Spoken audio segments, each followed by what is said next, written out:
Hello everyone, this is my review for Monday Night Raw on March 9th, 2015, and this one leading into WrestleMania was a mixed bag, and I will go off and say there was some really good segments on the show, and there were some really bad ones. Well, I wouldn't say really too bad, but, just not maybe up to snuff for this point of the year for their lead ups into storylines. So I'll just go off into the ones that I'm not really liking at this moment. I didn't like the fact that they made it I didn't like the fact that they made the Divas match a tag team match with Paige and AJ versus the Bella Twins. I really would rather have them done something with the title in terms of a triple threat or a fatal four-way type match in this case. Though they are already going in that route with some of the other matches in general as well. So I guess they instead of trying to have so many multi-person like one versus everyone matches, they're going for just a simple tag team match in this case. So nothing too good there, but honestly, you would probably rather see the title on the line, but it is what it is. They decided to go in this route for that particular match. Other areas I'm not liking, and this one for multiple reasons. I really don't like the storyline they're going with the Intercontinental title, with the key continually getting passed around and stolen from Wade Barrett and everything in that sense. They're really making Wade Barrett look weak going into this ladder match on the pay-per-view. And also, why are they adding Stardust into this one? And why has Goldust not been inserted into this storyline at this point? Because as far as I know, he isn't out with injury, and yeah, there's just no reason for Stardust to be in there without Goldust being in there. But I'd rather see Goldust and Stardust have their own storyline at this point, especially the way they went with it at the Fastlane pay-per-view. Definitely looks like they should have gone for a one-on-one type story between the two Dust brothers, and now they've inserted Stardust into this Intercontinental title picture, and Goldust hasn't made his his presence into that yet. So it doesn't really make too much sense for him to actually be inside of there at this point in time. Then again, in some of the areas it doesn't. In some of those areas, they're actually just seemingly just trying to get as many people into that match as possible at this point too, which might not necessarily be a good thing. I would have liked it better off at the six people, but they're definitely looking like they're going over that 6-person threshold at this point. The one thing I did like about the segments around the Intercontinental title is that how they allowed it to go back to back right there at the beginning of the show, right after the promo time at the beginning. So that was one good thing about it. It was like, you had the Intercontinental storyline there, and then they continued on with it right away. And they also did that with whatever they're beginning to build up with the tag team title picture as well in this case. It looks like they're going for a multi-team match in there as well. And again, like I said, they went back to back to back in the terms of the matches and the setup in that case. It's like you had Kid and Cesaro versus the New Day, and then right after that you had the Usos coming out because they were coming out with Naomi, and then right after that you had the Los Matadores come out and they had another match in that case. So they're looking for. I think they're looking for a multi-team tag team title match like they did last year. So we'll see where they go with that one as well. But I'm not caring too much for that section either. The other one, and probably my biggest gripe with the show, was Sting's promo. And it wasn't the fact of the wording or anything in that. It was the fact that they didn't use Sting's voice in any way. They just kind of did this deep, ominous voiceover to portray Sting, and it did not come off well. I wish they would have gone with I wish they would have had Sting actually do this promo in some way.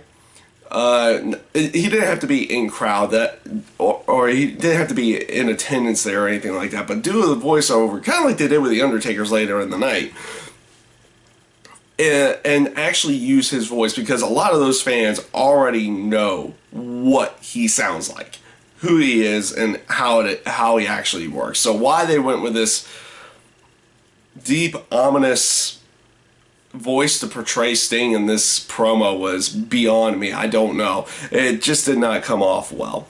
But like I said, there was areas on the show that I actually did thoroughly enjoy.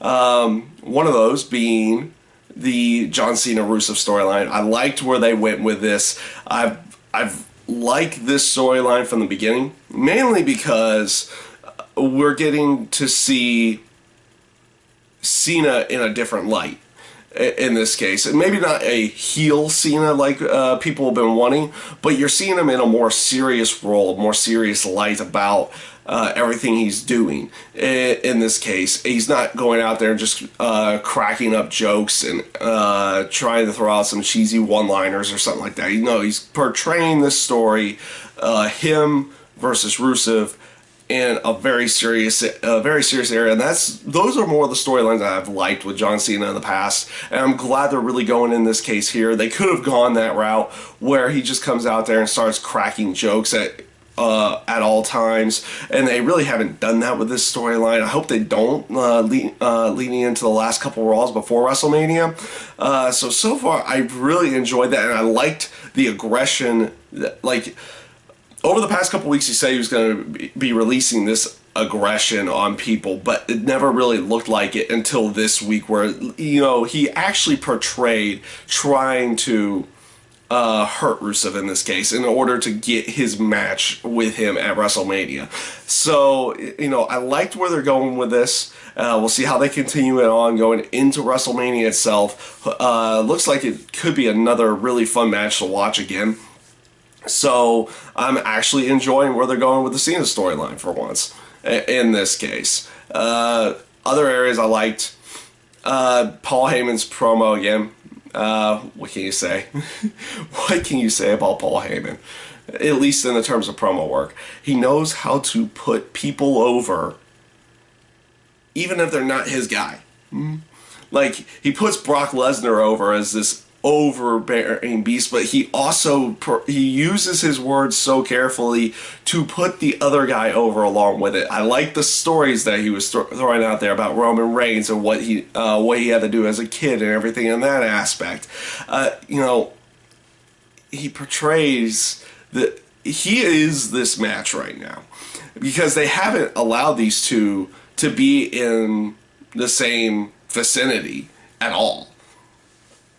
Like, you had Roman Reigns around with Paul Heyman, but you haven't seen, outside of the Raw right after Royal Rumble, you haven't seen Brock Lesnar and Roman Reigns within the same segment.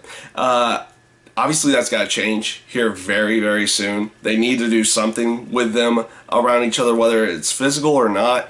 They need to be able to, you know, do something with the two of them within the same segment to, you know, just put the final touch to this storyline, other than just having Paul Heyman be the one talking about everything. I do like certain aspects he's using, such as the real life contract dispute between WWE and Brock Lesnar at this point, whether or not he's actually going to resign or this or that, even throwing UFC in there a little bit. You know, I liked where he was going with this storyline, even though it was kind of him cutting himself off.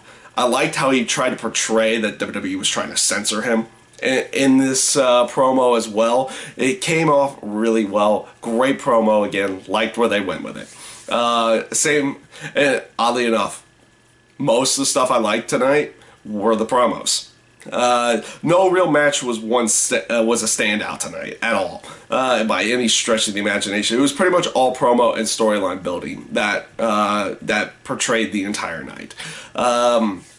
the Bray Wyatt promo for trying to get the Undertaker to finally answer, which of course he does in this. That promo came off really well, as really well in there to go along with it, and I like the use of the urn. And Bray Wyatt trying to make it feel like there's nothing with it, with the urn. It's just all this illusion and everything like that. Obviously, then they start doing the little smoke filtering out of there, and then lights fully go out, and then you see the old rocking chair sitting in the ring, which gets struck by lightning. And I liked how they used the symbolism of the two items within the two people's characters there to try to further portray everything. And of course you finally get the answer. Undertaker's going to show up for WrestleMania, and you finally know you're going to get that match. So again, that was another really good area of the show. The last area that I was going to talk about that I felt was really good was the Randy Orton Seth Rollins storyline, which is finally coming to a head, and they've stopped the whole slow burn where, Randy Orton's trying to help the Authority and everything like that. I'm glad they went that route with it instead of just having it be about Randy Orton going straight after Seth Rollins right after he came back, even though that's what they did the first night, but they slow burned it to a setup that made this the beatdown at the end of the show from Randy Orton just seemed more impactful for what he was going for. You literally had Randy Orton explain to Seth Rollins what he was going to do. And, obviously making it look like he was trying to just joke around and everything like that. It came off really well. And I can't say that too often about Randy Orton promos and how he does story building, because most of the time I just feel like he's coming off as one giant, just a robot within the ring. Not within the ring, but within his promos. His matches are usually really good, but, promo-wise, I've always felt he was weak, and he's done a little bit better in this lead up into WrestleMania. I've actually kind of enjoyed his promo setups with Seth Rollins going into the WrestleMania pay-per-view. So obviously, with it finally coming to a head tonight, where you had, Seth Rollins kind of in this safety security zone with Randy Orton, and then of course he doesn't accept the tag, costing them the handicap match with Roman Reigns, and then of course the beatdown afterwards, finally fully setting up for their potential. They don't make the announcement that they're going to have a match at WrestleMania, but you pretty much know that's going to be that match going into WrestleMania. And like I said, that area of the show came off really well. So overall, okay show. It had some really good ups in it. Had some really big downs in it. The whole adding of Stardust into the Intercontinental title picture without having Goldust being in there was one of the big downfalls. Obviously, also the way they've been using the Intercontinental title over the last couple weeks has been not so good in my mind. I mean, obviously you've got a lot of really popular people within that storyline. They didn't even use I don't even remember seeing Dolph Ziggler tonight at all, even though he's a part of that storyline to go along with it. But like I said, they have obviously got some of the really popular ones in there. You have Dean Ambrose; he's pretty over with the crowd. Obviously, Dolph Ziggler's over with the crowd as well. Daniel Bryan, we all know how over he is with the crowd. But this storyline's just not meshing together for me, and I wish it would be better, especially for the guys that are in the match. Hopefully, it does get a little bit better going into WrestleMania, but I highly doubt it at this point, which is very unfortunate, again, for the guys that are in the match there. That these guys have had really good storylines in the past, and they're kind of handed this going into the WrestleMania month. So that's one of the unfortunate areas. But like I said, there were some really good ups in there. With mainly with the promos, with Paul Heyman's, Cena's promo backstage going into what he did with Rusev to try to get his match at WrestleMania, and the setup for Rollins and Orton, Bray Wyatt, and The Undertaker were all done really well. Out of the main storylines, the only one that they failed with was the Sting Triple H match, and that was because they decided to go with this weird voice for the Sting promo instead of using his real voice in this case. So that was the one downside to their main storylines going into the WrestleMania. So that's my review this week for Monday Night Raw, and I thank you guys for watching.